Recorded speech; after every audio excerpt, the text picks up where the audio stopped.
Conversations across time. Conversations across time. Good evening. Welcome once again to Conversations Across Time. Let me introduce my guest to you. Well, first of all, I don't have to introduce Babette Joseph because Babette Joseph is the co-host. Babette, thank you for being here. Oh, it's my pleasure. I think this is an interesting topic that we picked tonight, and I hope the audience will enjoy it. Thank you for being here. My pleasure. Our first guest to travel across time tonight is Judah Benjamin. Judah Benjamin was the Secretary of War, Secretary of State, Secretary of Defense for the Confederacy. And Judah Benjamin was very close to Jefferson Davis, but one of the things that you have to know about Judah Benjamin is as a Confederate, it was unusual to have a Jewish man occupy such a position of power within the Confederacy. So welcome, Secretary Benjamin. It's good to be here, y'all. Thank you.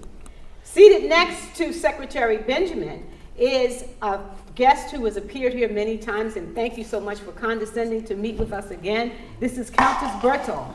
Countess Berthold is a German aristocrat who lived during the 1930s, 1940s, and she was someone who was married to a German officer during the rise of Hitler. Thank you so much for being with us, Countess Berthold. It's my pleasure. Wonderful to see you. To my immediate right is President Rutherford B. Hayes, and you will learn more about President Hayes as we go forward, but there are many questions as revolves around our topic that we wanted to invite you here to discuss. For our regular viewers, you will recognize that this is the third in a series that we are calling Scapegoating, Fascism, and White Supremacy. Subtitle, Propaganda, the Remarketing of the Civil War. So we thank you for being here with us, President Hayes. My pleasure, madam. I want to begin by giving the audience an understanding when we talk about the Reconstruction era. We're living through what can best be called revisionist history in terms of how people want to see the Civil War. But I'll start by asking you, President Hayes, in 1877, there was a grand bargain, a backroom deal, however it is that you want to phrase it, because you as a person who you were in competition for the presidency, you were the other candidate, and Mr. Tilden was assured that he was going to win that seat. And you made a backdoor deal with the Southern Democrats. And I'd like you to give us some understanding about that. I would have to do so, madam, to clarify the situation in this era. You see, ladies and gentlemen, there was a period immediately after the war between the states, what you call in this era the Civil War. And it was just brought terrible devastation to the South. And approximately 500,000 young men were killed in this war. And there was and the election of 1876 was so close, so narrow. Yes, it was. And there's the real danger of Southern Democratic state governments organizing militias and threatening another civil war. And just after we're recovering from another one, and that terrified everybody in the nation. So some persons allied with my party sat down. You were a Republican. I am of the Republican Party. Sat down with gentlemen from the Southern Democratic gentlemen from the Southern states in the former House Confederates. That is true. The former Confederacy, members of the House of Representatives. There was a controversy about whether Mr. Tilden, actually Mr. Tilden had the majority of the popular vote. However, in the Electoral College, the electoral votes weren't very clear. And so the whole issue was brought to the House of Representatives, as is provided for in the Constitution. May I just jump in? I want to ask a question, because you say that the Electoral College, the votes weren't very clear. I think two states, was it South Carolina and Georgia, that actually sent in two sets of results that had Tilden, one set of results had Tilden win the Electoral College. I followed that election real closely. I was Yes. in England at the time, but I did follow that election in detail, and it was three states in which the electors were disputed. It was Louisiana, South Carolina, and Florida. And Florida That is true. is also the state that was in direct conflict with the election between Bush and Gore. So you have a combination there gonna say, that this very, all very much the sounds- same thing. So Sounds very familiar. So It all you're right, sounds and the familiar. electors were in dispute in that election. And the electors, they wanted, and President Hayes knows this very well, they were trying to have a commission and trying to make the commission fair to decide what the electors were to be accepted. And the commission was supposed to be 7 R's, Republicans, and 7 D's for Democrats, and 1 neutral, a man named Davis, who I knew from when I was the senator from Louisiana. And Mr. Davis blacked out, and they appointed another Republican, and naturally they were going to rule in favor of Mr. Hayes being the elected official. And Mr. Hayes decided that rather than risk a rebellion by my fellow Southern Democrats, he would make a grand bargain, didn't you, Mr. Hayes? That is true. Sounds like Nixon to me, actually. That is true. That is true, Mr. Benjamin. We, some persons working in my stead made a deal with Democrat Southern gentlemen in the House of Representatives that were they to elect me as president, I would withdraw the Southern. No, I would withdraw the Union forces. You take the army Out of the South. out of the South. That is so true. nothing could be enforced. In fact, Mr. Benjamin, what you really did for your own political gain and for the political gain of the Republican Party, you said to this nation and to your to Southerners, do your thing, go We back to the party. way things were before the Civil War, and screw the color folk. That is true. Our deal has betrayed the Negroes. I trusted the goodwill of these Southern gentlemen. Why? Why did you trust them? That doesn't make any sense. What? You were going to trust the former Confederates, This the former plantation owners. You were going to trust them to do right by the newly freed This slaves. sounds so much like modern times where, of course, the names of the parties have changed, but where Republican presidents who got elected, not by the popular vote, but got elected, made deals Yes. about the South. We know that happened with the present president, and as Mr. Benjamin said, it happened with Gore and Bush. And as I said before, Nixon tried this and was successful. He became president by assuring the South that he was not going to bother whatever they did to black people, Jews, non-white men, period. I agree. What do you think was going to come? Here's what I'd like to ask. Because we have the Countess sitting here. And Countess Berthold, one of the reasons we love having you come here is because you are able to point to some things that are so, it's just so telling about how the cyclical nature of history. And so I would like to ask you, you've heard what President Hayes said.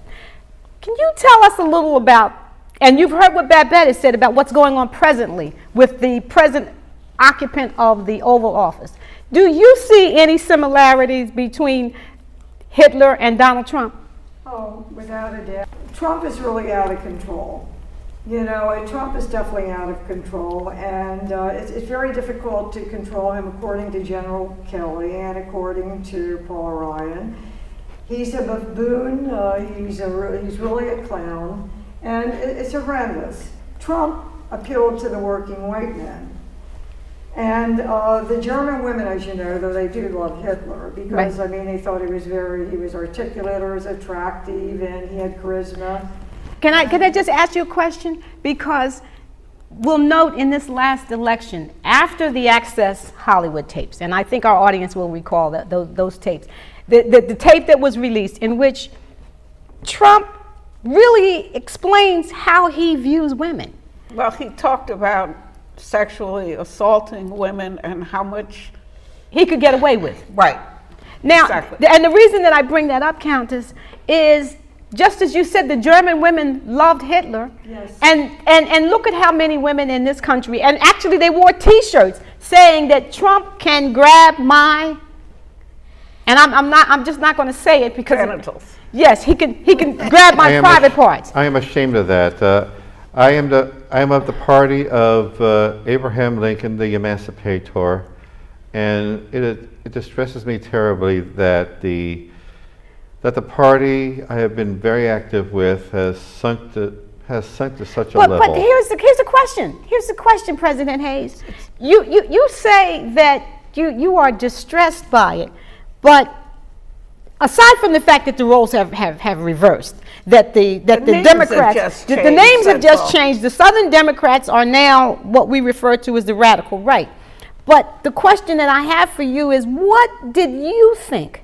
What did you think could possibly happen by withdrawing the troops? Now, we have the 13th, 14th, and 15th Amendments. And there were people like you who said, well, we've already done enough for the colors. Yes, there was a, You there thought was a that, bit but of the a amendments sentiment. meant nothing if there was no enforcement. The 13th Amendment abolished slavery.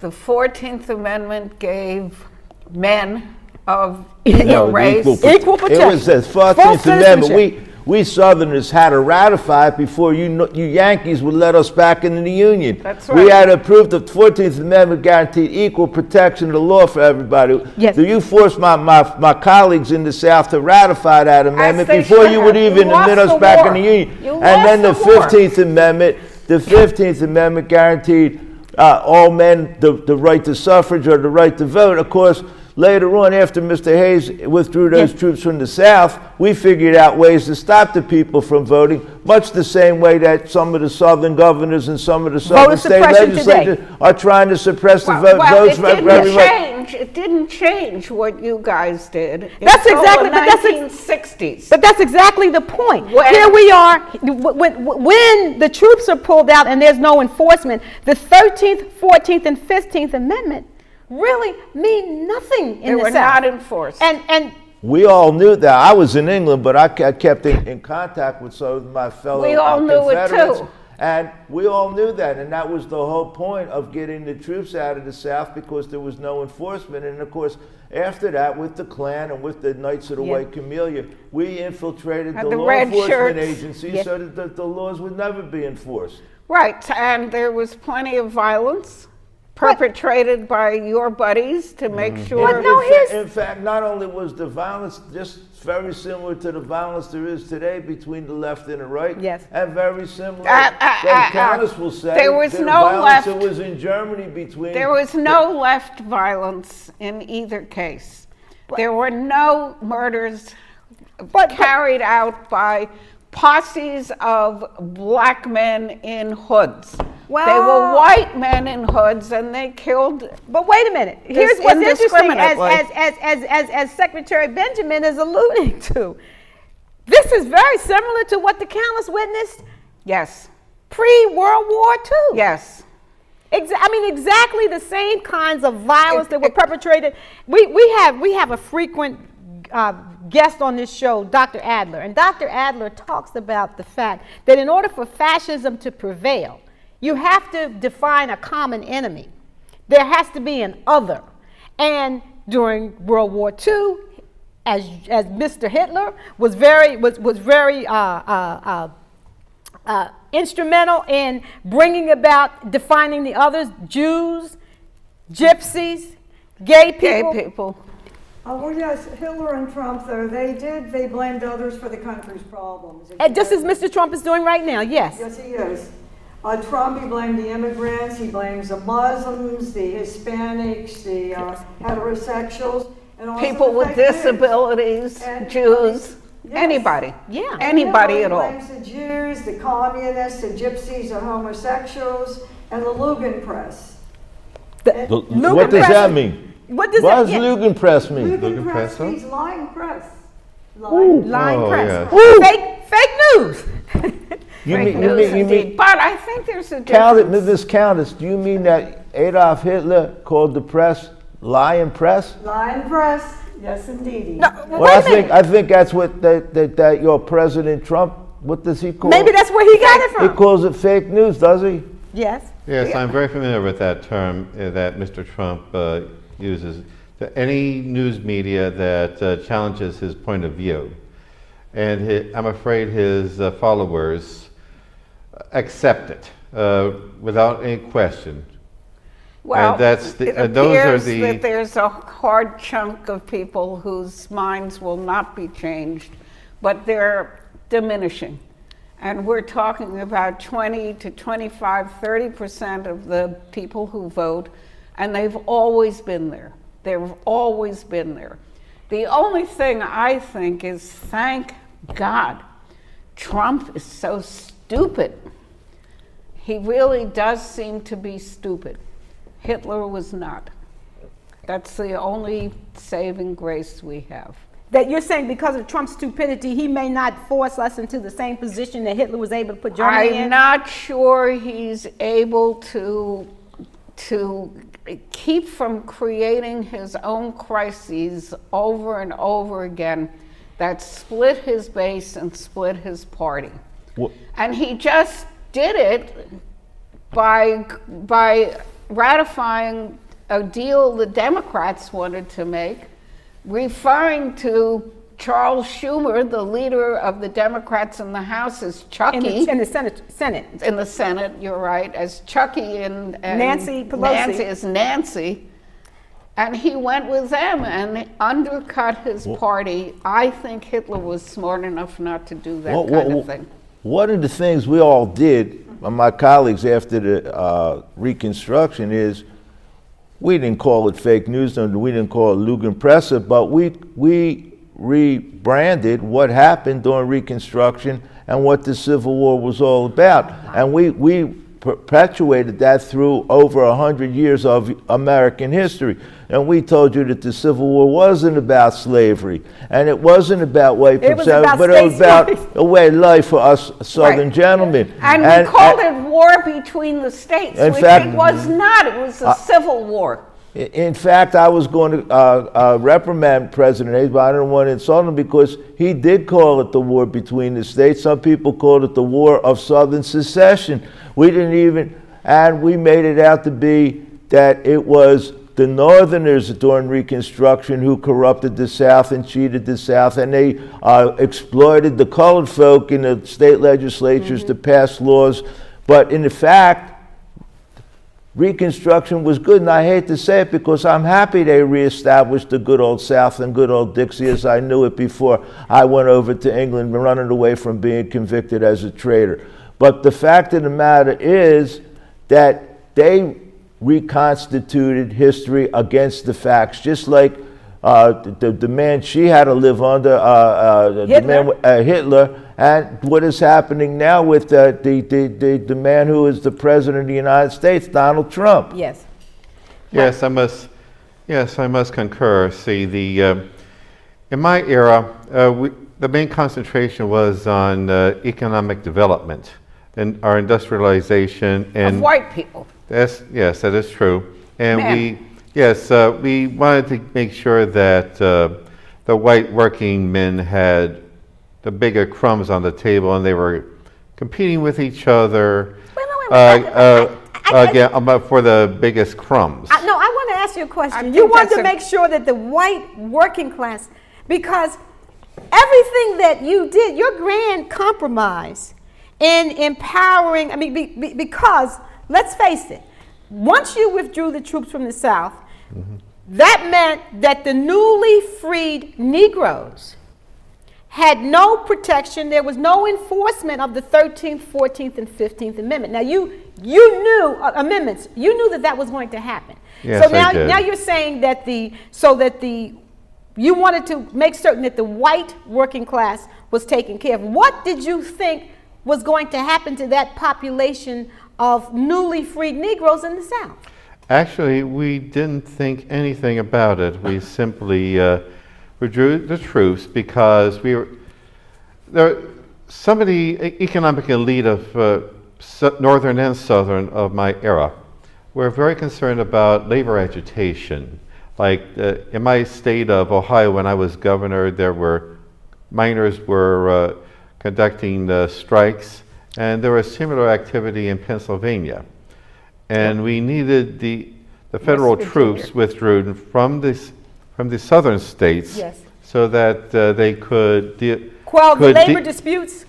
President Precisely, Hayes, much precisely. like your President Trump now, you used rhetoric to say you're for the white working class citizens, the white men who work, but you were quick to use federal troops to quell strikes. Did you not call out the Army to quell the railroad strike? So you're very hypocritical about that, and you knew exactly what was going to happen to the poor colored folks down in good old Dixie.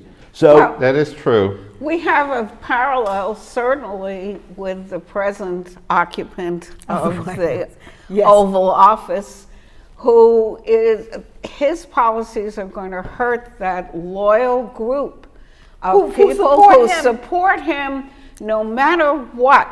And that group is going to be hurt more.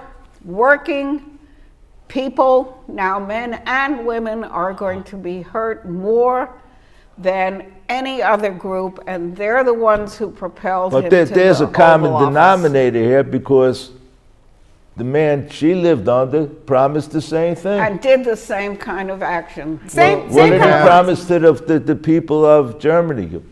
Men of my political class have always been very confident in the naivete and foolishness of voters, that they would believe anything that we would tell them, and no matter what we did in practice. That was before women started to vote. But Countess, you wanted to say something, because I see you sitting there and kind of like, How did your friend I think Adolf we want not to help the white have to working men hear- in Germany after Yeah. the World War I? Well, actually, what happened was that Hitler, he promised really to make Hitler great again.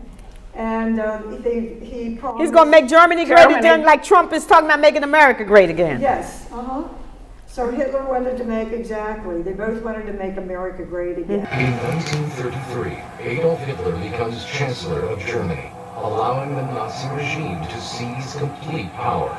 The Wall Street crash, the Reichstag fire, and the death of Ernst von Grass enabled the Nazis to further their tyranny.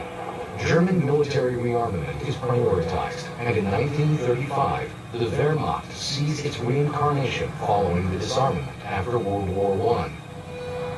Britain and France turn a blind eye to this breach of the Treaty of Versailles. The German people are excited by the prospect of the country becoming great again. Exploiting all aspects of the media, Joseph Goebbels masterminds the slick propaganda that is fed to the population. Goebbels' great insight was that the best propaganda is disguised as something else. It's carried on the back of entertainment. And across Germany, the violent persecution of all those opposed to the regime becomes progressively worse. A strong, powerful street presence, uniformed marching men and boys, a lot of them. The repetitive power of violent, brutal street theatre when it came to dealing with opposition. Terror played a very important part in the dictatorship throughout its entire length. No political dissent would be tolerated. The Nazi Party delivers on their promises of higher employment, and although the German nation is not oblivious to the violence and persecution, they allow it to continue, hoping Hitler will restore their pride. The only real long-term aims were to stay in power, win back territory for Germany, and to win back respect for Germany. I knew there was a lot of unrest, but I didn't think it would blossom into all-out war. The Second World War would see the height of Nazi popularity, but it would also be their ultimate downfall. Or And their we country. were really pleased when Hitler arrived on the scene because we had just come off of World War I. We were paying reparations. We were very economically depressed. Quite frankly, we didn't know what to do. It was like this Messiah, he descended from heaven. He came down and visited us. He made Germany great again because he rebuilt the roads, the autobahns, he restored the factories and the coal mines.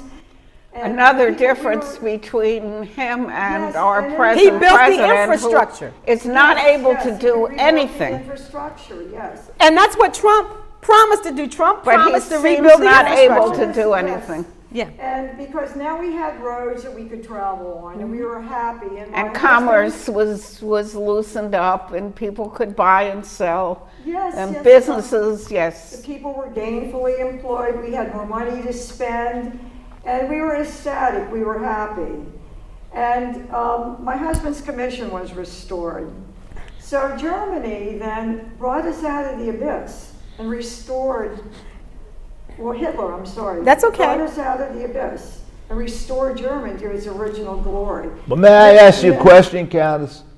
You knew, just like the people of the United States now know, what kind of person Hitler was. He was crude. He was insulting. He was a killer. So what? Yes.